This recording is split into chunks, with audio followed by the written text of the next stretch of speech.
All students, आज हम लोग जो है साइंस फिजिक्स में प्रकाश यानी लाइट के प्रारंभिक कुछ बिंदु को पढ़ेंगे। क्या पढ़ेंगे? प्रकाश को पढ़ेंगे। किसको पढ़ेंगे? प्रकाश को। प्रकाश को इंग्लिश में क्या कहते हैं? लाइट। तो सबसे पहला प्रश्न इसका यही बनता है, व्हाट इज लाइट? प्रकाश क्या है? What is light? प्रकाश क्या है?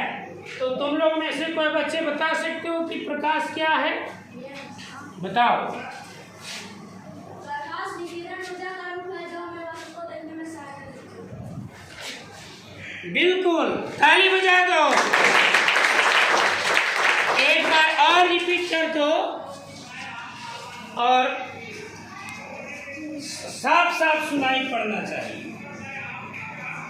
प्रकाश विकिरण ऊर्जा का रूप है जो हमें वस्तु को देखने में सहायता करता है।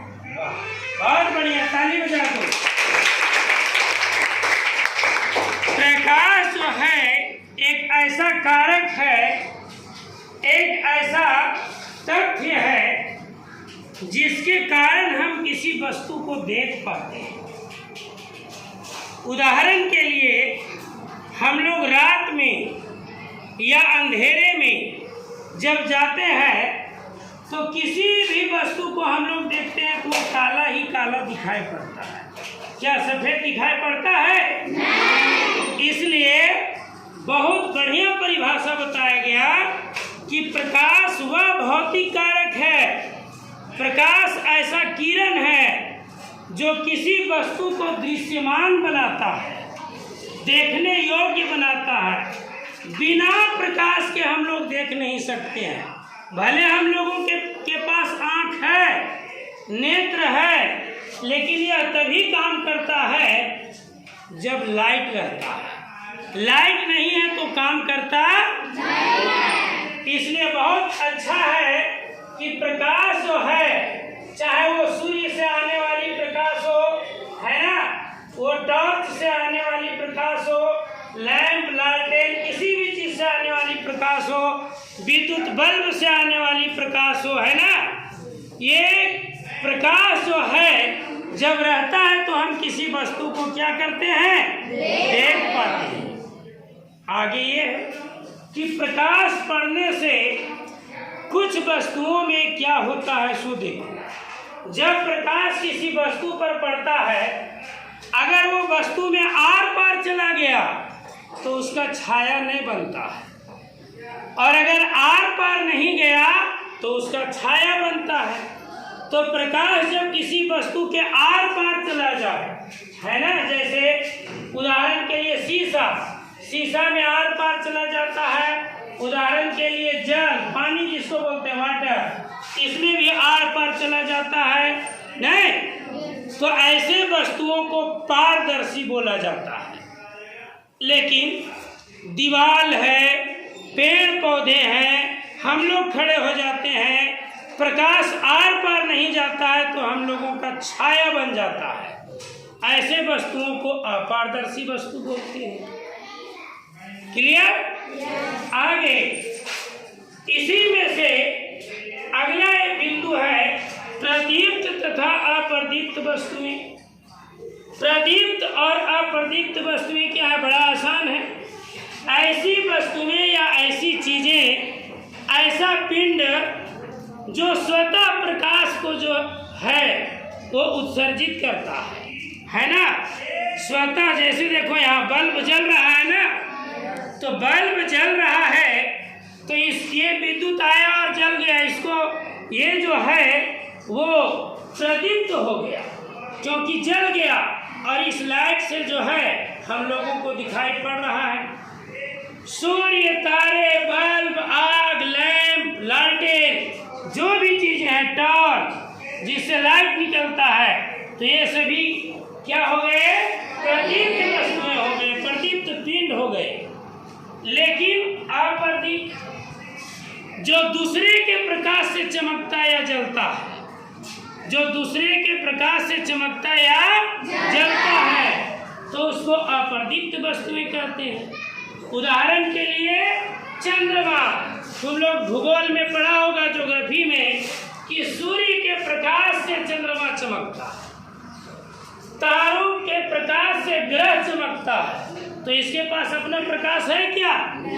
और हम लोग देखो, हम एक दूसरे को देख रहे हैं ना, क्यों देख रहे हैं पता है? सूर्य का प्रकाश आया है और यहाँ भी वो अप्रत्यक्ष रूप से है। ये बल्ब का प्रकाश है जिसके कारण हमारे एक दूसरे पर पड़ रहा है, तो हम लोग एक दूसरे को देख रहे हैं।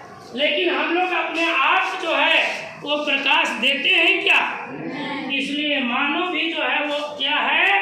अप्रदीप्त वस्तुएं में है। पुस्तक, लकड़ी, ये जो दरवाजा है, दीवार है, पंखा है, ये सब अप्रदीप्त है क्योंकि ये स्वयं जलते।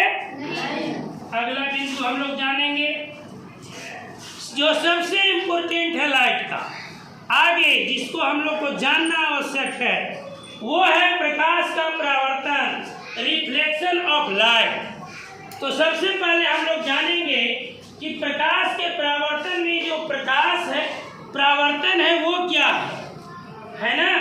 तो प्रकाश के परावर्तन में परावर्तन क्या है? जब किसी प्रकाश से, किसी बिंदु से जब प्रकाश चलती है तो प्रकाश जो है वो किरण के रूप में आती है। ये प्रकाश की किरणें सरल रेखा में गमन करती है, सरल यानी कि सीधी, और इसको तीर के निशान के द्वारा दर्शाया जाता है। एक किरण, इसको हम कह सकते हैं। इसी तरह कोई भी प्रकाश जब चलता है तो किरण के रूप में चलता है, और वह जब किसी वस्तु पर पड़ता है और पड़ने के बाद वो या तो उसको चमकाता है या तो अवशोषित कर लेता है। जैसे इस दीवार में हम लोगों पर पड़ा है तो अवशोषित हो गया है, लेकिन यही चीज़ जब दर्पण पर पड़ता है, चिकने समतल पर पड़ता है, तो वो लौट जाता है। तो लौटने की क्रिया को ही प्रकाश का परावर्तन कहा जाता है। जैसे देखो, ये समतल दर्पण का एक रेखांकित चित्र है। इसमें प्रकाश जब आ रही है, प्रकाश की किरणें, तो आने के बाद वापस लौट रही है, तो इसी को प्रकाश का परावर्तन कहते हैं। अब यहाँ जानना है कि इसमें जो आने वाली किरणें हैं उसको आपतित किरण, और यहाँ टकराने के बाद वापस लौटने वाली किरणें हैं उसको परावर्तित किरण।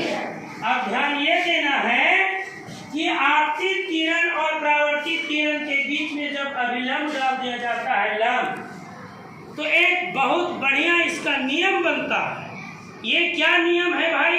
इसी को कहा जाता है प्रकाश के परावर्तन के नियम। तो प्रकाश के परावर्तन के कितने नियम हैं? तो अब उसमें कौन कौन है भाई? तो बीच में जब अभिलंब डाला जाता है तो एक आने वाली किरण से और अभिलंब से जो बनता है कोण, उसको आपतन कोण कहते हैं, और निकलने वाली किरण और अभिलंब के बीच में जो कोण बनता है उसको परावर्तन कोण कहते हैं। तो यहाँ पर पहला जो नियम बन जाता है वह यह है कि आपतन कोण के बराबर परावर्तन कोण होता है, अर्थात I बराबर R। अगर इधर आपतन कोण 60 डिग्री है तो परावर्तन कोण भी 60 डिग्री ही होगा। किसी को कोई दिक्कत? और आगे देखो, यहाँ दूसरा बिंदु है कि आपतित किरण, परावर्तित किरण और यह डाला गया अभिलंब एक ही बिंदु पर होता है, एक ही तल में। आपतित किरण, परावर्तित किरण और डाला गया अभिलंब तीनों एक ही समतल में एक ही बिंदु पर होता है। तो दो नियम कौन कौन हो गए? पहला, आपतन कोण के बराबर परावर्तन कोण होता है, और दूसरा, आपतित किरण, परावर्तित किरण और डाला गया अभिलंब तीनों एक ही बिंदु पर होते हैं। तो इस प्रकार से ये प्रकाश से संबंधित कुछ तथ्य बिंदु है जो इससे आगे जब आप इसमें पढ़ेंगे समतल दर्पण की विशेषता के बारे में, अवतल दर्पण, उत्तल दर्पण, अवतल लेंस, उत्तल लेंस, तो ये सारे बिंदु जो हैं वो आएंगे। तो ये प्रारंभिक जानकारी आवश्यक है। धन्यवाद।